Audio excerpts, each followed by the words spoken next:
Hello, ladies and gentlemen. Welcome back to another Divine exclusive video. So, in the last video, I talked about how there's three stages of a chosen one's life, and there's the unawareness stage, there's a spiritual awakening stage, or transition stage, however you want to frame it, and then there's a breakthrough stage. So, the reason I'm making two parts to this is the first part is just saying what the stages are, and the second part is how to get to and through each stage.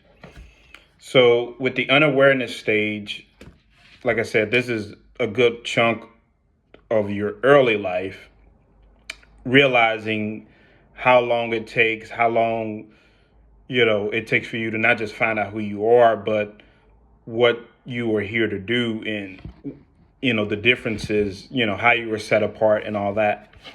So, how do you get, because like I said, with everyone is different, everyone has different awarenesses, everyone matures at different stages and different ages of their life. So it's not just, it's a lot of different things. It's about awareness, it's about maturity, it's about understanding patterns, understanding systems. See, a lot of things in the world are ran on systems, and when you understand that, that's how you kind of break this down, if you're a chosen one. So there's all systems set in place, and see, the thing with other people and people that come into your life, there's patterns that are revealed. And see, when you're in stage one, it takes you a while to realize this, but this is how you can transition from stage one to stage two. And you know your alignment begins. See, the first thing is you have to realize that you're set apart, that you're not like anyone else, that you stand out.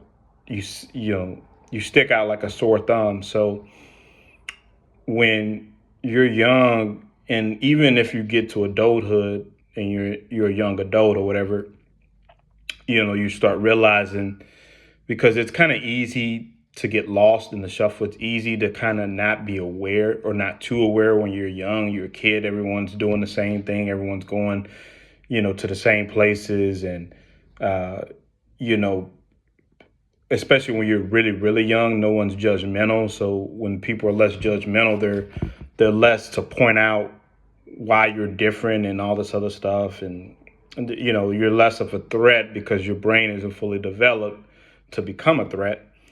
So, but as you get older, you start seeing these patterns, you start seeing how you're set apart and you don't align.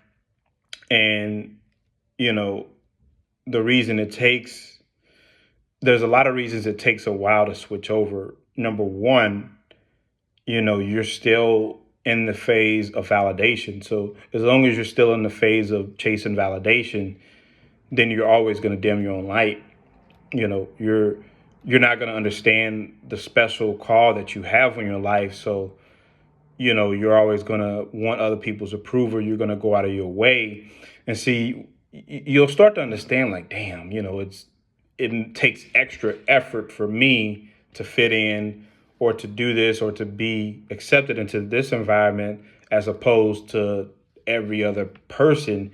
And you measure your value based on that. So you measure your value saying, damn, it's easier for them and it's harder for me. So now you place your value below those people, because you think, since it's harder for you to fit in, that your value is lesser. So you place your value based on the validation. And that's why switching from one to two takes so long, because, you know, you're, you don't want to be left out. You feel like, man, I'm left out. I'm going to try harder. So you press harder.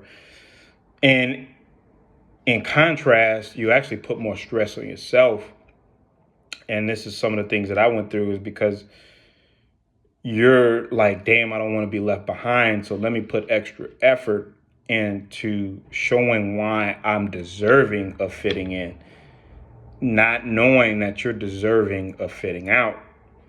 Because, but you're unaware that you don't know your value, because your value in your mind is associated to validation, is associated to social acceptance, because that's what you're taught, that's what you're around, that's how everyone else functions. But that's not true. So one of the main things, and this is why I applaud everyone, that's why I'm making aware of this. Anyone else that's doing these videos, I applaud anyone that does this, because this needs to get out. There's a lot of people that don't know who they are, or there's chosen ones that are unaware of the value and the potential that they carry, the light that they carry, because they measure their value based on validation. They measure their value like everyone else, and you can't do that. You're set apart for a reason. So once you understand the systems of the world, the patterns, and once you understand that I don't need to validate myself, I am valuable, I carry a light, I am significant, I'm meant to stand out instead of stand in. Once you realize that, then you can slowly make your transition to stage 2. But see, one of the things that makes it hard is you realize to go to stage 2, you're going to have to face unfamiliar territory. And it's kind of hard to unlearn something that you learned your whole life. It's just kind of like, and it's not as hard as when you're older, because you always hear that saying, when someone's in their 60s and 70s, if they act a certain way, they're stuck in their ways. You ain't gonna change someone that's 60 or 70 if they've been doing something their whole life. But, chosen ones, if you're in your, mostly you're in your late 20s, sometimes early 20s, if you're really intelligent and really pay attention to it, whether you're in your 20s or your 30s, I'm hoping you figure this out before you get to your 40s or 50s. Whether you're in your 20s or 30s, you start to realize that, I have to learn something and do something that's different. I have to operate out of a different system than what I'm accustomed to, because everyone that I know, all the people who I've been friends with, my whole family, everyone that I know, because most likely there's not going to be two chosen ones in one family or in one area. That's going to be highly unlikely. There's going to be one chosen one in one family, and there's one black sheep of a family. We're chosen ones we're like 1% of the world, or it seems like it. But there's only going to be one chosen one in one area. So the likelihood of there being 2 or 3. So you're having to figure out a system by yourself. And you're having to go against everything that you was taught, everything that you grew up, your whole psychological framework of needing validation, of I have to fit in because that shows my value. I'm not treated like such and such, so I'm unvalued. You have to just erase that whole ideology. You have to come up with a new framework that says I'm meant to stand out, I'm chosen, and operate from the framework of why. See, that's the biggest thing. Why do you stand out? Why are you treated different? I always look at why instead of what. Most people look at what happens. They look at a person's behavior. They look at a person on addiction. They look at a person cheating. And I'm not condoning any of these things, but I'm just saying, in order to make a switch from something, whether it's addiction, whether it's bad habits, bad behaviors, you have to understand why you are doing that. Because what you do does not matter. It's why. Why comes down, and it breaks down to who you are at that moment. It breaks down to what's going on, to what's hurting. When people do certain things, whether there's betrayals, anytime someone does something that's out of character, something that sabotages, or something that's not healthy for them, there's a why behind it. And in behavior, that's just how it is. With bad behavior and good behavior, there's a why. When people are being thoughtful, when people were, showing gratitude, when people were showing generosity, buying gifts, and, back in the day, you would have neighbors, and you always have one neighbor that would just, bring you over, something baked or a cake or something just as generosity. Welcome to the neighborhood. But see, when people were doing those things, some people still probably do, in certain neighborhoods, but even though it's very rare. But see, when people do generosity, when people do acts like that, they do it because they have peace in themselves. They do it because they are in tune with themselves, because they love themselves. People do good things because they're they're good to themselves. They love themselves. So when you love yourself, and when you feel good inside, you do good things outside. When you feel bad inside, you do bad things outside. When you feel low, when you feel weak, when you feel inadequate, when you feel unworthy, that expresses in why you do something. So when there's addictions, when there's all this, that's what the question is. Why is this person on this? Why is this person an alcoholic? Why is this person dabbling in drugs? Why is this person doing these things? Why does someone, especially in relationships, why does someone cheat? Because of insecurities, because they don't feel valuable themselves. So it's always about why. So to any behavior, to any action. So when you understand the why, then you're able to realize, okay, you're set apart and you're treated differently. Why? Why am I treated differently? Why are there attacks? Why do people try to humble me? Why do people try to come up against me and make me feel like I'm not valuable? And see, when someone not at peace with themselves, when someone has insecurities, see, insecurities, you can tell what people are insecure by how they attack you. When someone is insecure about their intelligence, they will try to make you feel dumb. When someone is insecure about their weight, they will try to say something regarding to your physical structure. When someone is insecure about their finances, they will try to knock you down and make you feel inadequate about what you make and what you do for a living. When someone is whatever they're insecure about, that's what they're going to project onto you. So any bad behavior you get from someone, you just flip it and you look at it like that's how they feel about themselves. So when the fact that people are isolating you and they try to make you feel like you're not worthy to fit in, that means they don't think they're worthy enough to be as like you. They feel unworthy. So by pushing you away, by making you feel like you're not worthy to be a part of them, people get confidence on bringing down someone they feel like is superior to them. Because when when you don't look at people like that, when you look at everyone as equal, you're not trying to get over on someone. People only get over on people that they feel are above them, because they in this low pit, they can't deal with themselves. So once you understand why people have been doing this to you, chosen ones, or why you feel like this, then you're able to get like, oh, okay, they don't want me. This is why things have been happening like this in my life, because I carry this light that irritates people. I carry this gift that disturbs people. So that's why I get cast aside. Once you're able to break down why, then you're able to make that transition. Then you're able to look at it like, you know, I'm worthy. I'm not going to accept anything less. Then you start to see your own value. Once you break down the why, and you break down, I have a light. I have something special inside of me. I have something that irritates people. I authentic. Then you're able to like, okay, now you know your value. Now you know what you should accept and what you shouldn't accept. And see, once you have this awakening of your value, you have, what's called a spiritual awakening to most, then you start seeing people differently. You're like, damn, okay, this person wasn't valuing me the right way.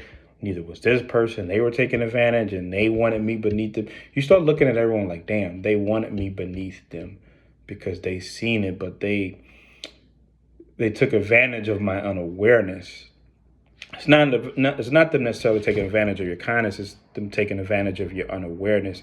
Because see, you could still be kind and set boundaries, but see, when you're unaware and you're kind, that's the worst combination, because you don't know what's going on.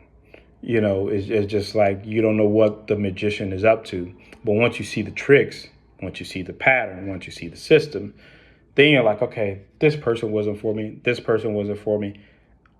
once you have that awakening, you can't undo it.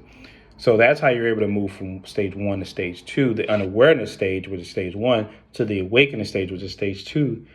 When you can't go back to that, when all your old habits die, and then you start looking at it. You don't just start looking at it like, okay, I need to set boundaries, and I need to get away from people who don't have my best interest. Then you're looking at it like, oh, I don't care about all these old habits. I don't care about doing. See, all those things that you did for validation, now you don't care. You don't care about going out to the bar all the time. You don't care about doing all these certain habits and going to these certain places just to get approval. You don't care about going out of your way. You don't care about impressing people. Now you're all up in tune to yourself. All that focus was on everyone else. You have 100. It's just like your phone. When your phone's on 100%, but all the power and energy was on the world and on approval. Once you put all that 100% into yourself, that's gonna make a big change in your life. That's gonna help you grow. That's gonna help you be successful. That's gonna help you be in tune with yourself, understanding your purpose, understanding that you weren't setting boundaries, understanding that, wow, there's so much more to me than I knew. There's so much more to me because I'm putting everything into myself. So the spiritual awakening, the phase two, is the biggest thing because you discover everything about yourself that you ignored. Because like I said, you can't, and this is where a lot of people don't understand, is that you don't know yourself. See, that's the reason why a lot of people are insecure and they try to bring other people down, because they don't sit with themselves, so they don't know themselves. Once you sit with yourself, once you go through a period of isolation, and I'm not saying just to cut everyone off and be bitter and never interact with people. That's not my message.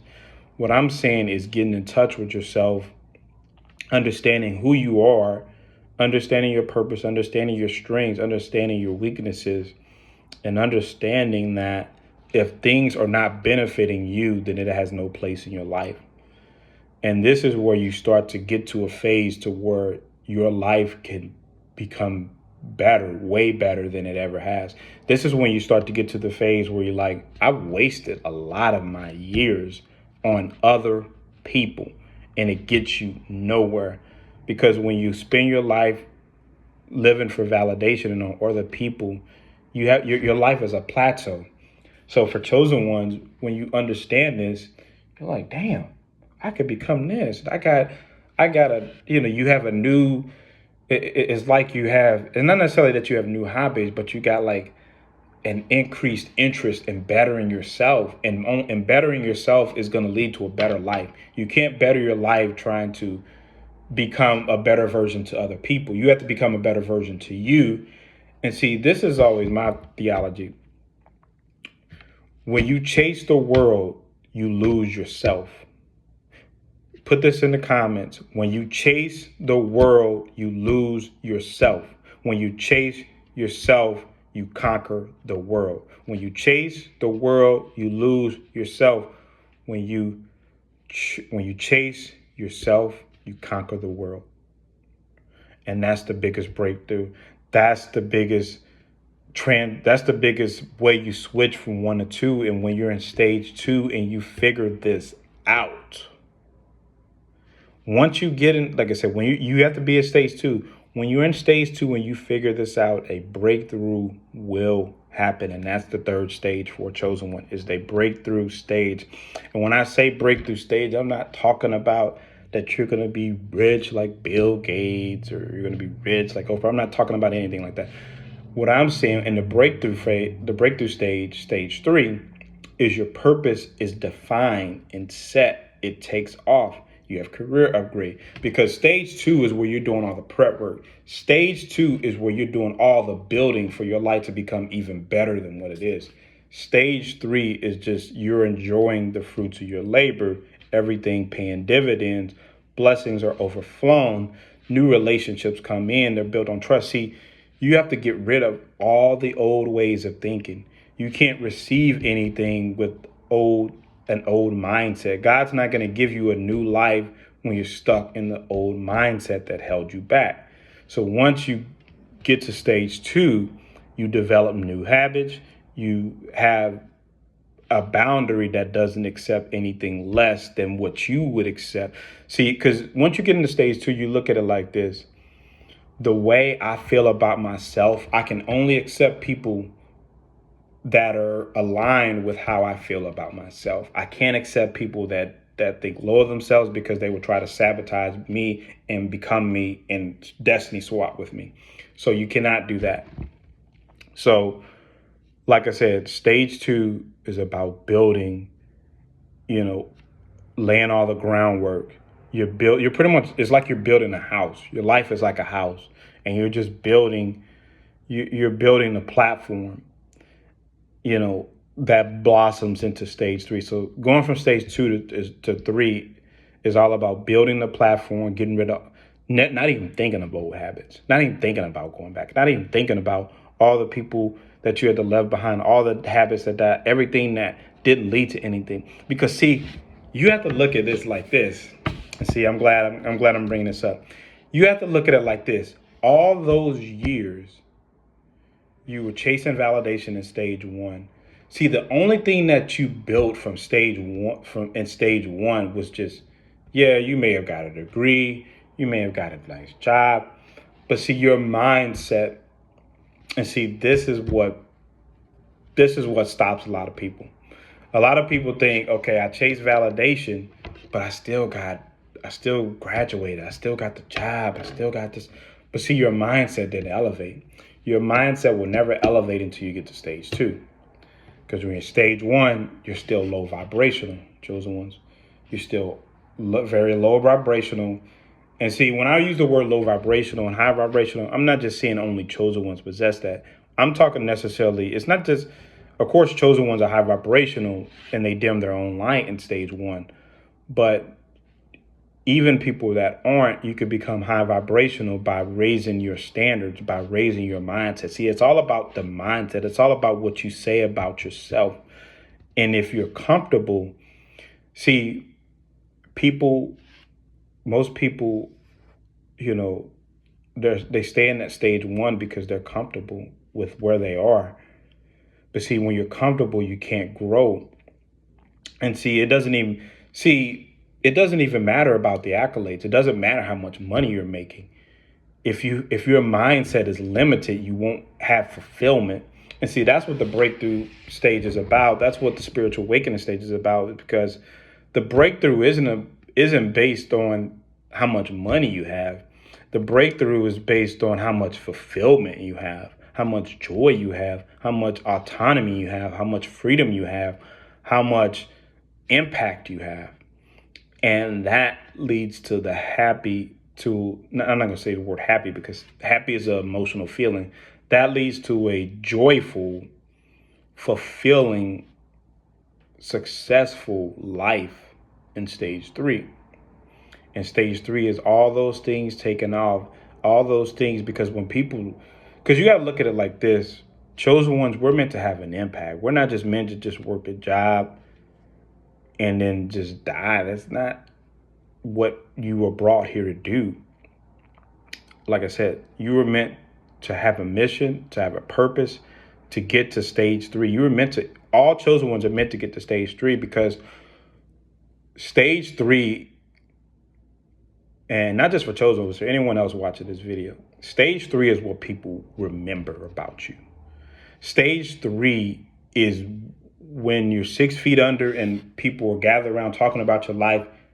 Stage three is what people are going to say, because no one's going to remember just someone that just worked and contributed nothing else alive. They were crappy to people. They're like, no one's going to remember that but when you get to stage three and you build that, that's when they're going to be like, man, this guy contributed. This guy helped me through what I was going through. This guy was an inspiration. This guy served in their community. This guy was a leader amongst their peers. They served in society. They made a difference. They served a role for God. That's what people are going to remember. That's what people are going to say.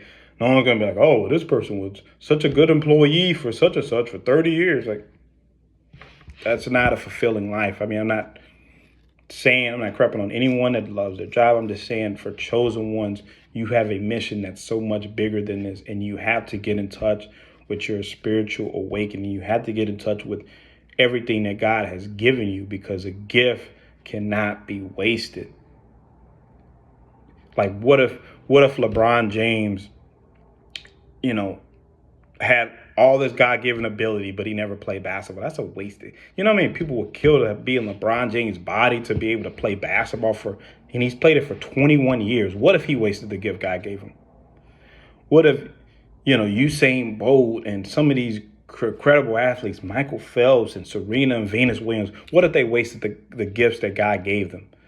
Then we will lose that inspiration. Muhammad Ali, Floyd Mayweather. What if all these great, incredible athletes wasted the gifts that God gave them? So you can't afford to do that, chosen ones. Don't do it. I'm not trying to say that we're like them, but I'm just saying, anything that God gives you, any gift from anybody, whether it's a singer, whether it's a dancer, do not waste that gift. There's so many, because everyone has different gifts. But see, some people, just like in the Bible, it says many are called, but few are chosen. So when you're chosen, when you're anointed, when just don't, you can inspire so many people. You never know who you inspire. And that's why I even tell people that have more gifts than me, like, man, you don't know, keep going. I tell them, you don't know who you're inspiring. You can't waste the gift. You can't run from it. Jonah tried to run from God and he got swallowed up by a fish. You can't run from what God has given you. You can't run from your gifts. You can't run from your calling. You can't run from what you're chosen to do. You can't run from it. So you might as well embrace it. So that's why it's important to get from stage 1 to 2.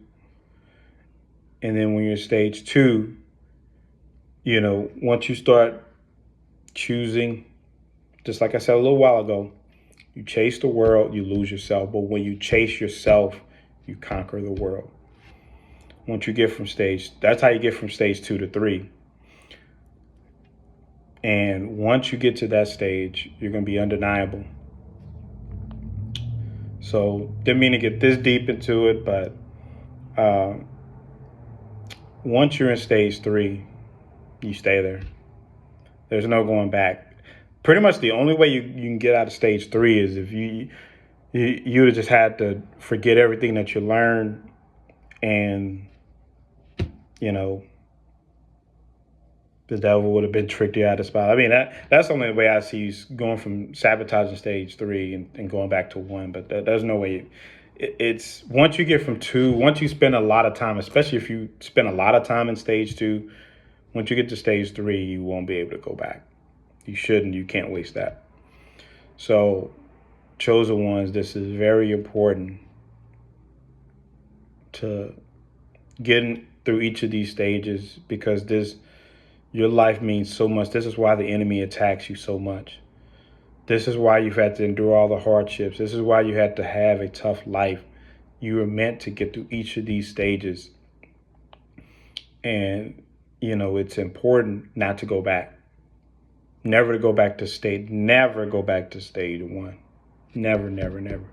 And once you get to stage 3, it's harder to go back to stage 2, because you'd have been so deep in your purpose. You got to just run with it, man. You can't, you think, like, what if, once you get so deep into it, you can't go back, man. It's just, when you think about all the inspirational leaders, what if, like even the spiritual leaders, T.D. Jakes, Stephen Furtick, like what if T.D. Jakes just said, okay, I got to a certain point, I'm comfortable, I'm done. Like, what if he did that 15, 20, 25 years ago? What if he did that? He's still going. See, that's why I said, once you get to stage 3, you can't go back to stage 2. You can't go back. You're deep into your purpose. You're deep into what you're doing. You can't. So please like, share, subscribe. Feel free to comment, but put it in the comment section one more time before I end this video. You chase the world, you lose yourself. You chase yourself, you conquer the world. All right, see you.